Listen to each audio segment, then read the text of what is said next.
Merci Benjamin pour cette très belle présidence, ministère très utile. Nous puissions tous ensemble louer le Seigneur, le glorifier. Nous continuons, bonjour à toutes et à tous, j'espère que vous allez bien. Nous continuons notre étude de l'évangile de Marc que nous avons commencé depuis septembre. Si vous nous rejoignez, toutes nos prédications sur l'évangile de Marc, mais aussi sur d'autres livres, sont sur notre chaîne YouTube. Comme ça, vous pouvez ne pas perdre le fil. Mais aujourd'hui, nous allons continuer notre série d'études sur l'évangile de Marc avec la suite, le passage du jour que nous allons lire tout de suite, Marc chapitre 12, versets 18 à 44. Marc, évangile de Marc, chapitre 12. Des Bibles circulent. Si vous n'avez pas de Bible, prenez une Bible, s'il vous plaît, très important. Marc, chapitre 12, versets 18 à 44, page 654 pour ceux qui ont cette Bible. Page 654.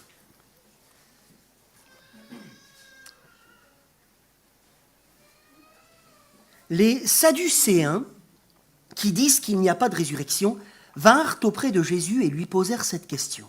« Maître, voici ce que Moïse nous a prescrit. Si un homme meurt et laisse une femme sans avoir d'enfant, son frère épousera la veuve et donnera une descendance à son frère. Or, il y avait 7 frères. Le premier s'est marié et est mort sans laisser de descendance. Le deuxième a pris la veuve pour femme et est mort sans laisser de descendance. Il en est allé de même pour le troisième, et aucun des 7 n'a laissé de descendance. Après eux tous, la femme est morte aussi. Alors à la résurrection, duquel d'entre eux sera-t-elle la femme ? En effet, les 7 l'ont eue pour épouse. » Jésus leur répondit, « N'êtes-vous pas dans l'erreur ? Parce que vous ne connaissez ni les Écritures, ni la puissance de Dieu. En effet, à la résurrection, les hommes et les femmes ne se marieront pas, mais ils seront comme les anges dans le ciel. En ce qui concerne la résurrection des morts, n'avez-vous pas lu dans le livre de Moïse ce que Dieu lui a dit dans l'épisode du buisson ? Je suis le Dieu d'Abraham, le Dieu d'Isaac et le Dieu de Jacob. Dieu n'est pas le Dieu des morts, mais des vivants. Vous êtes complètement dans l'erreur. » Un des spécialistes de la loi qui les avait entendus discuter vit que Jésus avait bien répondu aux Sadducéens. Il s'approcha et lui demanda « Quel est le premier de tous les commandements ?» Jésus répondit « Voici le premier, écoute Israël. Le Seigneur notre Dieu est l'unique Seigneur. Et tu aimeras le Seigneur ton Dieu de tout ton cœur, de toute ton âme, de toute ta pensée, de toute ta force. Et voici le deuxième. Tu aimeras ton prochain comme toi-même. Il n'y a pas d'autre commandement plus grand que cela. » Le spécialiste de la loi lui dit « Bien, maître, tu as dit avec vérité que Dieu est unique, qu'il n'y en a pas d'autre que lui, et que l'aimer de tout son cœur, de toute sa force, et aimer son prochain comme soi-même, c'est plus que tous les holocaustes et tous les sacrifices. » Voyant qu'il avait répondu avec intelligence, Jésus lui dit « Tu n'es pas loin du royaume de Dieu. » Personne n'osa plus lui poser de questions. Jésus continuait à enseigner dans le temple, et il dit « Comment les spécialistes de la loi peuvent-ils dire que le Messie est le fils de David ? David lui-même, animé par l'Esprit Saint, a dit « Le Seigneur a dit, psaume 101, à mon Seigneur, assieds-toi à ma droite jusqu'à ce que j'ai fait tes ennemis ton marchepied. » David lui-même l'appelle Seigneur. Comment peut-il donc être son fils ? Et une grande foule l'écoutait avec plaisir. Il leur disait, dans son enseignement, attention aux spécialistes de la loi qui aiment se promener en longue robe et être salués sur les places publiques. Ils recherchent les sièges d'honneur dans les synagogues et les meilleures places dans les festins. Ils dépouillent les veuves de leurs biens tout en faisant pour l'apparence de longues prières. Ils seront jugés plus sévèrement. Jésus était assis vis-à-vis du tronc et regardait comment la foule y mettait de l'argent. De nombreux riches mettaient beaucoup. Une pauvre veuve vint aussi. Elle y mit 2 petites pièces, une toute petite somme. Alors Jésus appela ses disciples et leur dit « je vous le dis en vérité, cette pauvre veuve a donné plus que tous ceux qui ont mis dans le tronc, car tous ont pris de leur superflu pour mettre dans le tronc, tandis qu'elle, elle a mis de son nécessaire, tout ce qu'elle possédait, tout ce qu'elle avait pour vivre. Amen. Premier point de ma prédication, rebelote. Rebelote. Les chefs religieux qui ont tenté, rappelez-vous, la semaine dernière, dans le passage précédent, par des questions pièges, de discréditer Jésus auprès du peuple et de le faire condamner par les autorités, ne se sont pas calmés, malgré ces réponses pleines de sagesse. En effet, verset 18, regardez. Une nouvelle vague d'opposants déferle. Ce sont les Sadducéens qui viennent à lui. Un groupe dont nous ne savons pas grand-chose, puisqu'aucun de leurs écrits n'est arrivé jusqu'à nous. Toutefois, en regroupant les quelques données du Nouveau Testament, mais aussi via l'historien du 1er siècle, Flavius Joseph, nous pouvons dire que les Sadducéens étaient un des principaux mouvements religieux de cette époque. Quels étaient les 3 mouvements principaux de cette époque religieux, mouvements religieux? Les pharisiens, les Sadducéens et les Esséniens. Certains de ces membres faisaient même partie, les Sadducéens, du Sanhédrin. C'est ce qui nous est dit dans Acte 23. Mais leur théologie divergeait de celle des autres responsables, notamment des pharisiens, sur pas mal de points. Écoutez bien, mes amis, parce que ça va être important pour comprendre le passage. Ils étaient, par exemple, ces Sadducéens, moins attachés à la tradition, ne reconnaissant comme autorité que le Pentateuque, les 5 premiers livres de la Bible, écrits par Moïse. Côté conviction, selon Flavius Joseph, il niait, entre autres, l'activité de Dieu dans le monde. Et question eschatologie, il croyait qu'une fois mort, l'âme disparaissait avec le corps. Il n'y avait donc pour eux pas de jugement à attendre. Jean-Baptiste les place dans la catégorie peu enviée des races de vipères. Et Jésus, dans l'évangile de Matthieu, dira de se méfier de leur levain, c'est-à-dire de leurs enseignements. Matthieu 16. Et franchement, après la lecture de notre passage, on comprend pourquoi. Parce qu'ils viennent à lui avec une question, franchement, les amis, tirée par les cheveux. Il y a 7 frères, et vas-y, je t'en rajoute, pour sans aucun doute le piéger et valoriser, mais ça aussi, nous, on le sait le faire. C'est ça qui est terrible.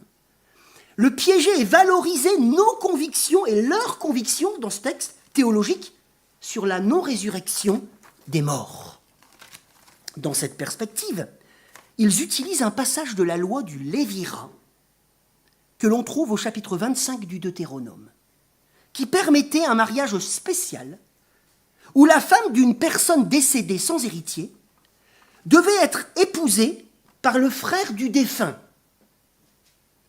Leur premier-né devait alors être mis de côté, perçu en fait comme, il me semble, descendant du mort, recevant donc une part de l'héritage familial dans le pays promis, faisant perpétuer ainsi le nom du frère décédé dans le pays. Bref, c'est à partir de cette loi qu'il concocte une histoire alambiquée de succession de décès dans une même famille pour prouver qu'il ne peut pas y avoir de résurrection des morts. En effet, selon eux, s'il y avait résurrection, il serait impossible de savoir de qui cette femme serait l'épouse. Ah! Mais Jésus, qui enseigne comme personne, Marc chapitre 1, verset 22, va alors contester sévèrement leurs réflexions théologiques. Regardez comment il les reprend, verset 27. Vous êtes complètement dans l'erreur, pas un petit peu, complètement. Et il va le faire par 2 moyens. Regardez avec moi, suivez dans votre texte, verset 25. penser le monde d'après uniquement le monde d'aujourd'hui, penser le monde d'après uniquement à partir du monde d'aujourd'hui, de son fonctionnement et de ses lois, de ses institutions qui régissent notre économie, cette économie dans laquelle nous vivons, est une grave erreur. Est une grave erreur. Nous vivons, mes amis, mes frères et sœurs, dans une réalité temporaire. Vous êtes conscients de ça? Qui n'est donc pas, en fait, c'est logique, hein, qui n'est donc pas une fin en soi. Dans l'éternité, il y aura une nouvelle réalité à vivre, où le mariage, mes amis, n'existera plus. En effet, notre condition aura changé. Nous serons comme des anges. Ce qui ne veut pas dire, selon moi, que nous ne serons plus hommes ou femmes, ou que nous n'aurons plus un corps, d'ailleurs Paul le dit clairement qu'on en aura un, mais glorifié, mais ce qui veut dire que les anges ne se marient pas. N'oublions pas non plus que le mariage nous a été donné dès le début pour notre bien, mais aussi pour remplir la terre.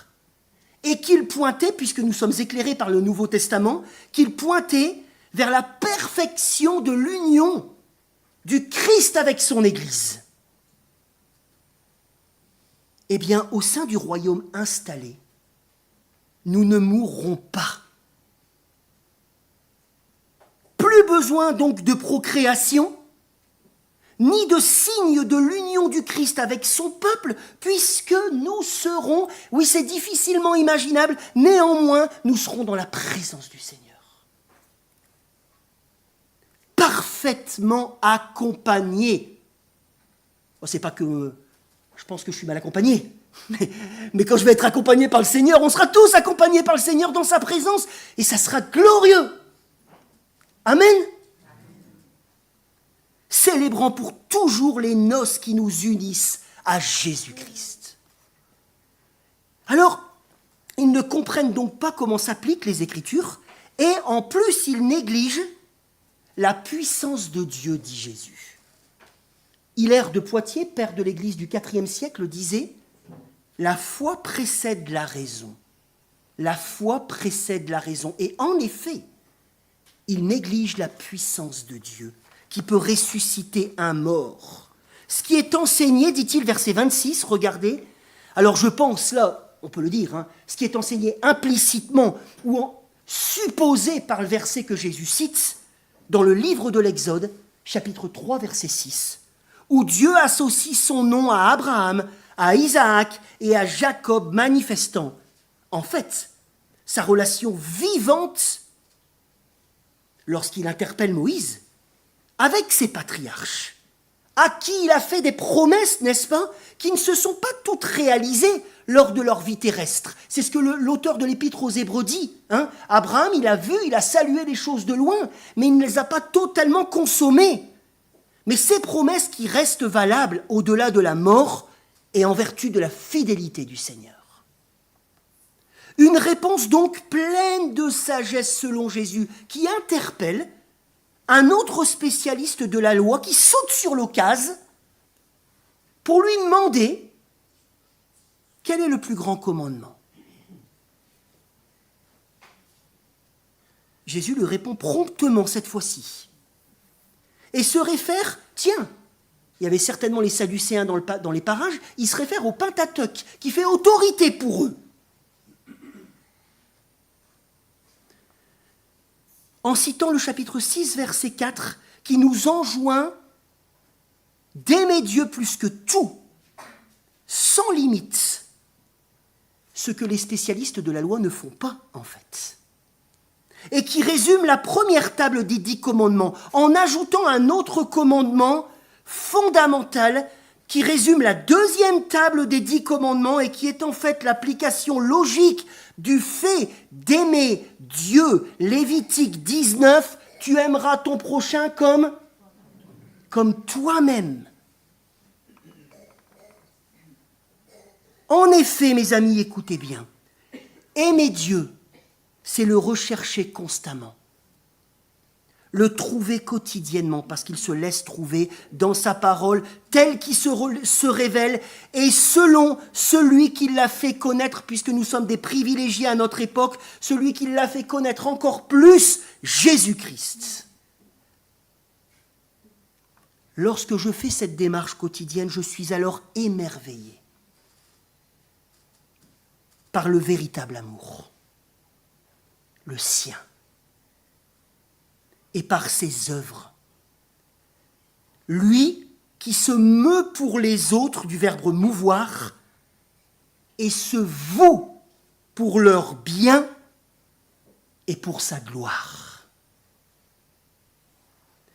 Alors je me réjouis pour moi-même lorsque je fais cette démarche de toute ma force, de toute ma pensée. Je l'aime, je vais vers lui et je comprends, mes amis. Lorsque je suis à cette source, je comprends que cet amour m'engage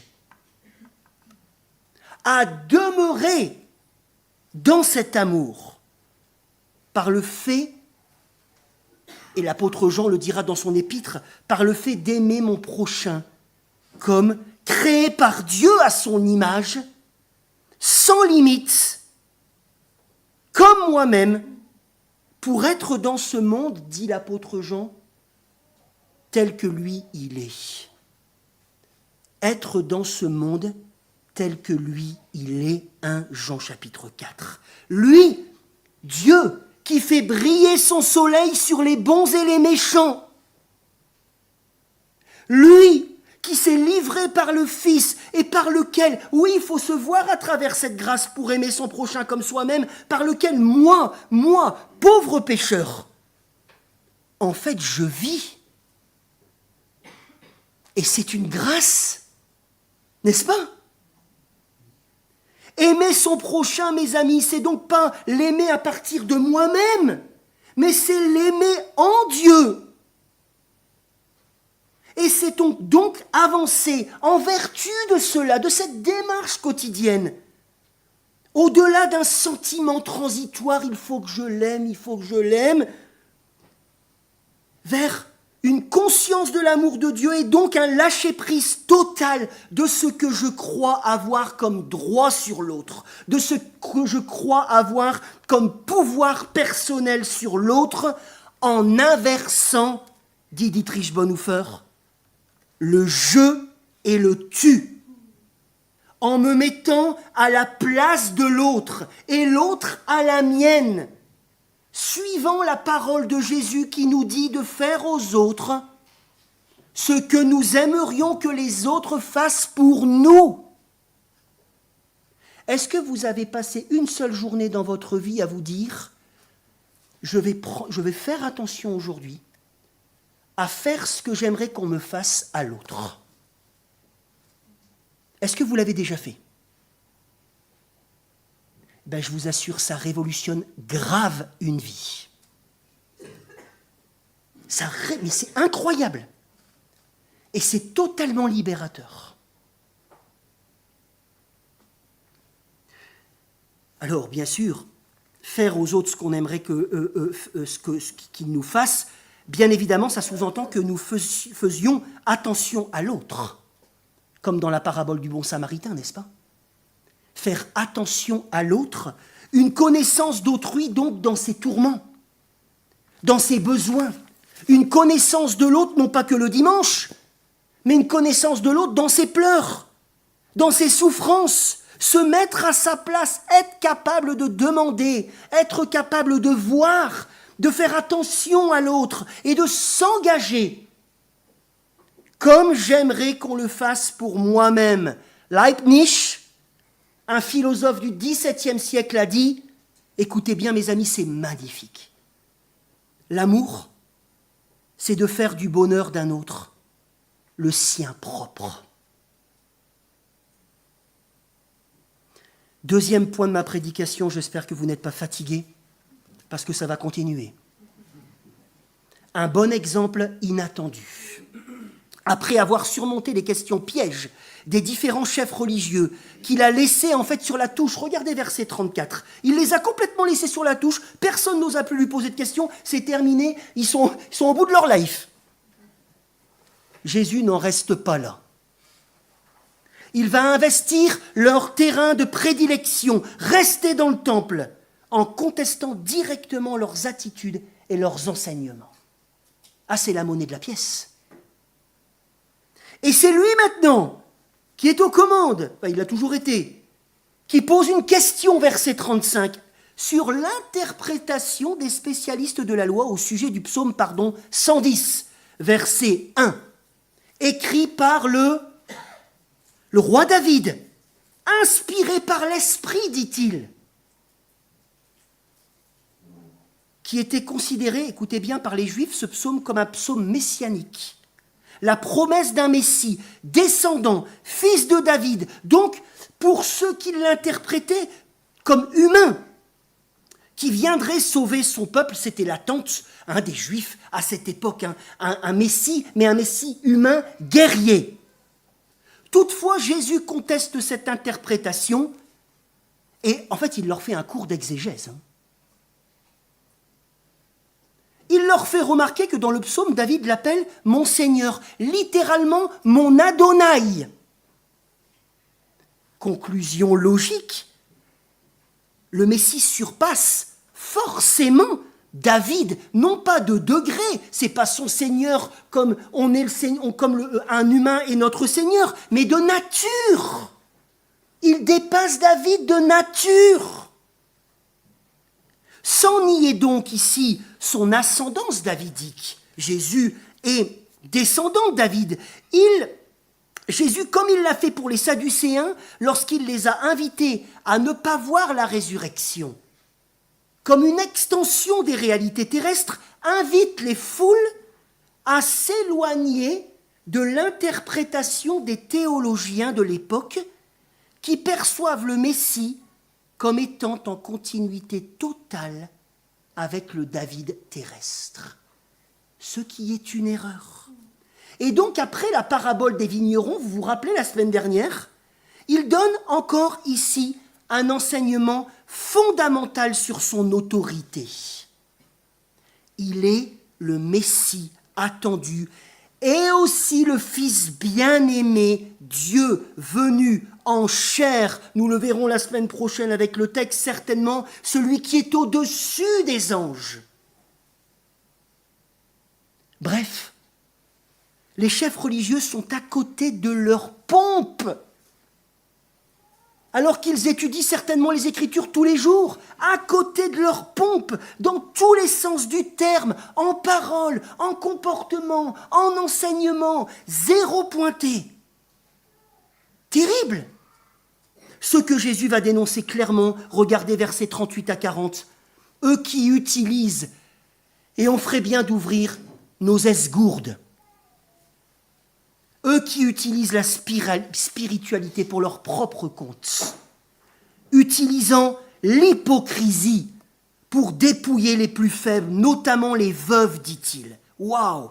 Hypocrisie dans laquelle, et c'est ça qui est terrible, dans laquelle ils s'illusionnent aussi, se trompant eux-mêmes. C'est terrible, l'hypocrisie. Puis après ces reproches, et c'est ce que j'aime, c'est comme, suivez-moi les amis, c'est comme si Jésus avait un projecteur. Il met le projecteur sur les religieux, il leur dit des choses difficiles à entendre, mais ils auraient pu se repentir. Et le projecteur se tourne vers qui? Comme un exemple de ce qu'ils ne sont pas. Le projecteur est dirigé par Jésus et il se tourne sur une personne qui incarne la vraie spiritualité. Qui est-elle? C'est une question pour vous. Qui est-elle dans ce texte? Après les Sadducéens et les hypocrites, le projecteur se tourne vers quelqu'un qui n'attire pas l'attention. On n'aurait jamais pu croire que c'était elle l'exemple dans le temple. Et pourtant, c'est elle. C'est qui? La scène se passe dans le trésor du temple, localisé dans la cour des femmes. C'est là que parmi les grosses offrandes des riches, qui mettaient beaucoup, Jésus pointe le projo sur l'offrande, non pas seulement d'une veuve, mes amis, mais d'une pauvre veuve, qui en est peut-être là, je me suis demandé, à cause des injustices structurelles dénoncées par Jésus précédemment. C'est terrible. Et ce qui réjouit le Seigneur, mes amis, écoutez bien, ce n'est pas la quantité ni la préciosité de ce qu'elle offre, mais la qualité de son offrande, qui incarne cet amour de Dieu, sans limite, qui vaut plus que tous les sacrifices. Ce n'est pas la quantité ni la préciosité de ce qu'elle offre qui est remarquable, mais la qualité de son offrande. Dernier point de conclusion. L'amour ouf pour Dieu. L'amour ouf, enfin fou, bon bref, pour Dieu.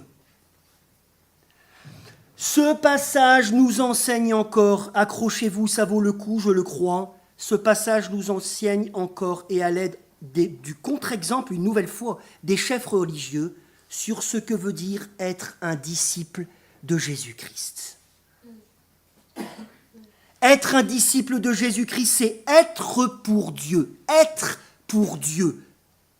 Pour cela, premièrement, il nous faut aller constamment à la source dans l'humilité. Tu aimeras le Seigneur ton Dieu de toute ta force, de toute ta pensée. Et se laisser imprégner totalement de l'être de Dieu, de ses opéras ad extra, terme technique qui veut dire en fait de se laisser imprégner de ses œuvres, de tout ce qu'il fait en lui dans la Sainte Trinité et de ce qu'il fait pour les autres, notamment en Jésus-Christ.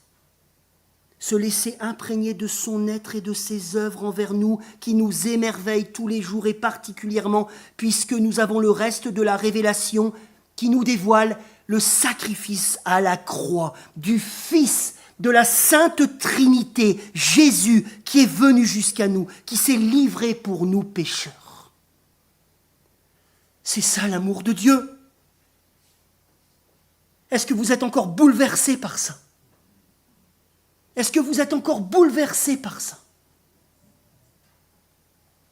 Ce qui présuppose forcément de reconnaître l'autorité de son Fils, et donc la puissance de son œuvre, bref, de se convertir. De se convertir. C'est lui l'amour. Et deuxièmement, puisque cet amour compris et reçu, mes amis, parce que sinon nous tombons dans l'écueil des pharisiens, puisque cet amour compris et reçu ne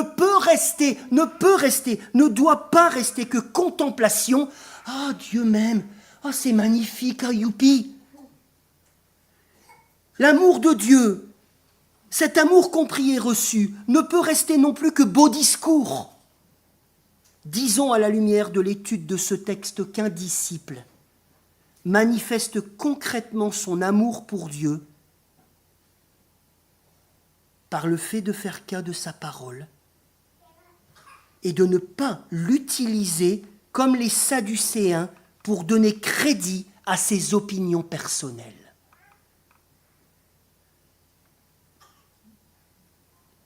Autre chose, cet amour nous pousse aussi à faire attention avant de parler et de dire n'importe quoi sur Dieu, n'importe quoi sur son royaume. Laissons-nous imprégner par ses enseignements. Il nous pousse aussi cet amour à faire attention à la religiosité, à fuir comme la peste les apparences qui nous enveloppent si facilement et qui servent nos mauvaises intentions, comme les pharisiens, comme les sadducéens. Cet amour nous pousse aussi à tout donner pour Dieu, ce qui présuppose de ne pas se concentrer sur la quantité de ce que je vais faire dans l'Église, mais la qualité de ce que je vais faire pour le Seigneur dans son Église. Et pour terminer,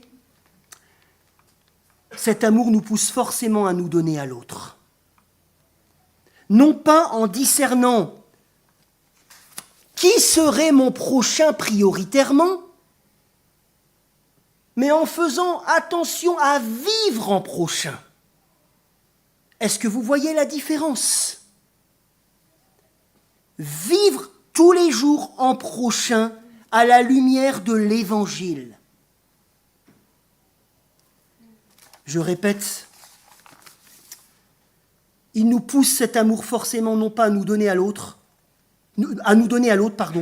non pas en discernant forcément qui serait mon prochain, mais à vivre en prochain à la lumière de l'Évangile. Ce qui nous oblige, entre autres, à quitter, écoutez bien mes amis, ce qui nous oblige tous les jours, si nous voulons vivre et aimer notre prochain comme Dieu nous aime, nous devons quitter des sentiments, nous devons avancer de plus en plus à quitter des sentiments comme l'égocentrisme ou comme la victimisation, où tout le monde me doit tout.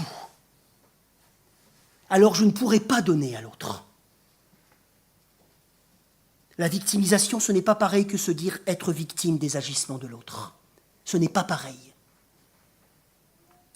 Bref, et je vais vous donner un exemple concret pour terminer de ce que cela veut dire, l'amour du prochain. Certes, j'en suis conscient dans ses appels les plus extrêmes. Connaissez-vous Roselyne Hamel, la sœur du père Hamel, qui a été égorgée par un jeune terroriste en 2016, alors qu'il célébrait la messe? Sa sœur, Roselyne, a fait une démarche envers la maman du terroriste. Et elle l'explique comme cela. Écoutez bien, mes amis. J'avais le choix entre me laisser périr, mais j'ai voulu comprendre. Et je me suis demandé, qui peut souffrir plus que moi ?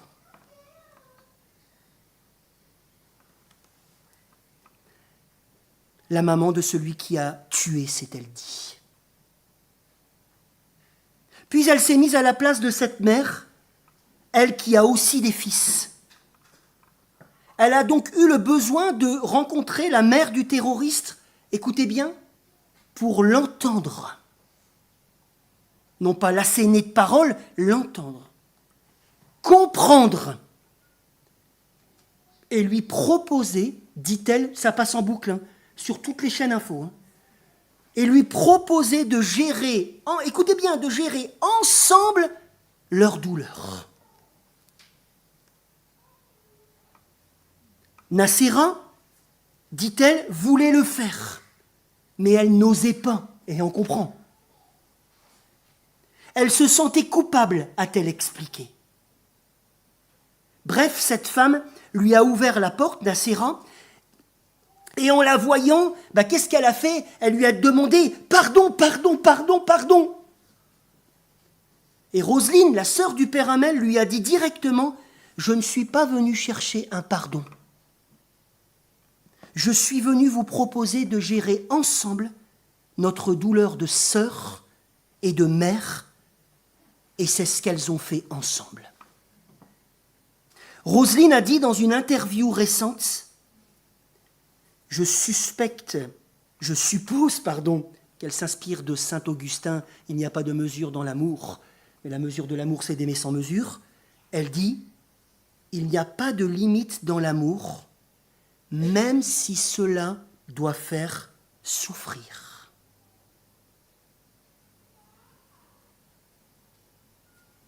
Alors j'ai une dernière question pour toi, mon frère, pour toi, ma sœur. Où se trouve ton défi que tu dois relever maintenant? Pas demain, pas la semaine prochaine. Où se trouve ce matin ton défi à relever pour l'amour de Dieu? Pour ne pas tomber potentiellement dans un système hypocrite. Je vous livre mes réflexions lors de mes promenades avec mon chien. Mes réflexions prioritairement personnel. Seigneur, est-ce que je cultive une spiritualité saine, selon ta parole? Seigneur, est-ce que je dois donner un pardon à quelqu'un? Révèle-moi si je dois donner un pardon à quelqu'un, même si la personne ne m'a pas demandé pardon. En vertu de ton amour, révèle-moi à qui je dois le donner. Seigneur, et en même temps je crie, Sirius, viens ici. Seigneur, est-ce qu'il y a une réconciliation avec quelqu'un que je dois opérer ou faire un effort envers la personne? L'apôtre Paul dit qu'on ne peut pas toujours être réconcilié avec tout le monde. En fait, il faut être deux pour une réconciliation. Mais moi, est-ce que j'ai quelque chose à faire envers quelqu'un? Autre réflexion dans mes balades quotidiennes. Seigneur, est-ce que je suis installé dans une hypocrisie religieuse? Est-ce que je dis beaucoup de choses sans jamais les faire? Donne-moi de l'accepter et de revoir ma copie.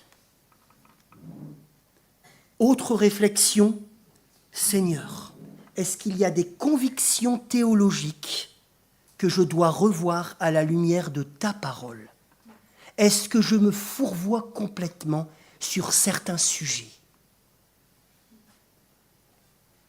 Seigneur, est-ce que je dois sortir d'une attitude systématique de victimisation pour prendre en compte mes devoirs envers toi? Et pour terminer, Seigneur, aide-moi à réfléchir sur la qualité de ce que je te donne tous les jours. La qualité. Je vous invite à un instant de silence.